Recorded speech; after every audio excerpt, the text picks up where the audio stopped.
Let's get 2 minutes on the clock and your time starts now.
Alright, time is up, and that ECG was taken from the Life in the Fast Lane ECG library, which hypothetically may be a common source for the RACGP to source some of their ECGs from practice exams and exams that I've seen at least. Now, of course, what is the most likely diagnosis? If you want to get really into the fine details here, this is an acute, so you're specifying how urgent this is, acute anterolateral ST segment elevation myocardial infarction. If you're specifying the fact that this is a STEMI, you've specified the acute, you've specified location, you're going to get full 3 marks there. Now, if you were to just say this is acute ST segment myocardial infarction, you're going to lose out on some of those marks. Remember, this is a consultant level, fellow level exam. We're trying to show that we can interpret this ECG and know exactly what we're looking at here. If you were to just say ST segment myocardial infarction, yeah, you're going to get a mark, but you're lacking some of that finesse. And remember, we are not using abbreviations. If you were to use just STEMI, you're not going to get marks here. Yes, we all know you know what you're looking at here. You're looking at an AMI, but we want you to know exactly where this is. You want to know what in particular is going on here, and in particular why this is so important to be very, very quick with your management. Could that be an upcoming question? We'll find out. Let's get 2 minutes on the clock, and your time starts now.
All right, time is up, and this is one of those U-turn questions where you think, okay, I know which direction this is going in, and no, they trick you. They do a complete 180 and throw something else at you.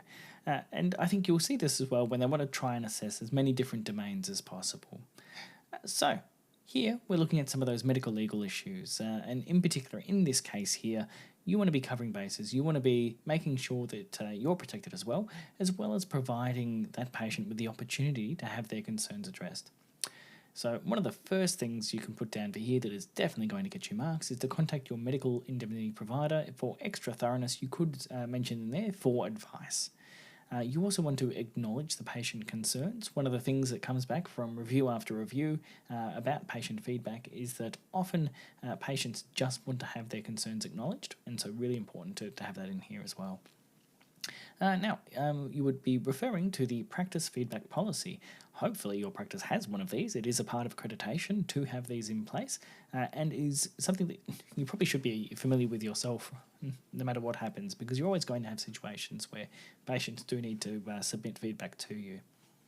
This would be something as well that's worth discussing with the practice manager or senior practice staff, and of course you want to be documenting these events carefully in the patient record as well. All right, one last question for tonight. Let's put 2 minutes up on the clock and your time starts now.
All right, time is up, and sadly, this is a situation that you may well find yourself in one day. It's an unfortunate fact that there is a higher rate of things like alcohol and substance abuse in the medical profession, which I think is unsurprising if you consider that we have a high stress kind of work. We deal with things that the general population wouldn't necessarily deal with, and it's possible that it's going to take a toll on our mental health, and I think we have to prepare ourselves to deal with that. Now, in this particular case, what appropriate management steps should you be taking? 3 management steps. Well, the first thing I think you really need to look at here is assess if they've been affected by alcohol at the workplace. So essentially what you're wanting to know is, are you required to actually make that mandatory report to the Australian Health Practitioners Regulation Agency? And yes, you have to spell that out. No more abbreviations, remember? Now, other things you should be doing as well, looking after them. So advise them to talk to their general practitioner. Providing details for drug and alcohol support services, and there is of course the Doctors Health Advisory Service for anonymous help if they want that option as well. Advise them also that you will need to seek guidance from your medical indemnity organisation. Now, it's pretty unlikely, I think, in the actual exam that you'll get these two kinds of questions back to back, but I want you to know that even if you do, having this thing there of, again, this is a slightly new situation, slightly different situation, and I think it's still very reasonable and appropriate to be contacting your indemnity provider.